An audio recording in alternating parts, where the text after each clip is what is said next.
Thousands of Palestinians have taken shelter in United Nations-run facilities as Israel intensifies its assault on Gaza with a deadly strike on a refugee camp along Gaza's coast.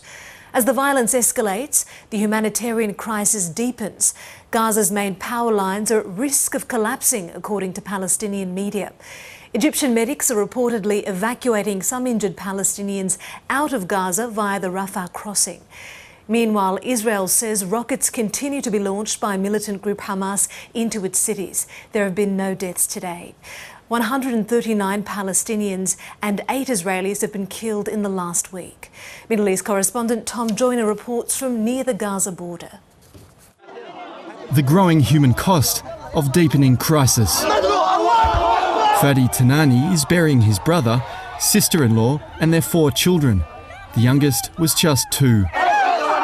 His entire family wiped out in one Israeli airstrike in Gaza. 5 rockets came and his wife was pregnant. They have no mercy, not for children or adults. Israeli forces are continuing to pound Gaza from the air. On the 6th day since the violence escalated, the military targeted a Hamas security compound and 2 warehouses used to store weapons. Hamas thought it could hide underground, but it can't. They attacked us on our holiday. They attacked our capital and they will pay a heavy price for it. Wow! A barrage of rockets also fell into Israel from Gaza overnight, this one hitting a fuel depot in the nearby city of Ashdod. As the conflict played out in the skies, the tension was felt on the streets. A massive protest in the occupied West Bank saw Israeli forces using tear gas and rubber bullets to control the crowd. But it turned deadly as Palestinians threw rocks and petrol bombs, with soldiers using live ammunition. At least 11 Palestinians died. The confrontations in the occupied West Bank mark a broadening out of the conflict after days of hostilities in Gaza, as fears grow that a ground invasion could be launched in the Strip.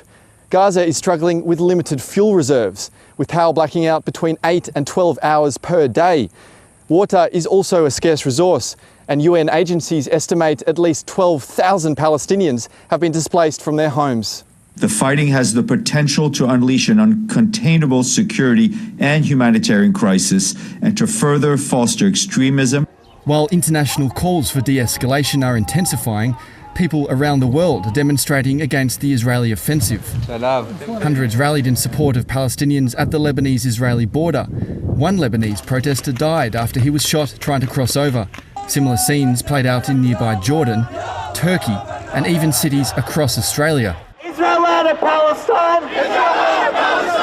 In Sydney and Melbourne, thousands turned out in solidarity and with hope the violent conflict can be de-escalated. We need to be loud, we need to be big in numbers, and we need to scream so we can be heard. A United States special envoy has touched down in Israel to broker de-escalation talks in a hope a ceasefire can be reached. Well, significantly for Palestinians, today's developments fall on the 73rd anniversary of what Palestinians refer to as Al-Nakba, when Israeli forces expelled up to 750,000 Palestinians from their homes. Tom Joyner is on the Gaza border with Israel. I asked him how effective diplomatic overtures are likely to be. Well, Mariam, that's the question everyone is asking. The special US envoy left Washington and touched down in Tel Aviv yesterday, local time. However, so far, the involvement of the international community has failed to achieve a ceasefire agreement between Hamas and Israel. Meanwhile, in the Gaza Strip, just kilometres from where I'm standing now, the situation is worsening. Overnight, in the early hours of Saturday, we saw the single deadliest Israeli airstrike, almost wiping out an entire family, 10 killed, including 8 Palestinian children. It's stories like this that make these de-escalation talks even more urgent. Tom Joyner there reporting from near the Gaza border. Thank you.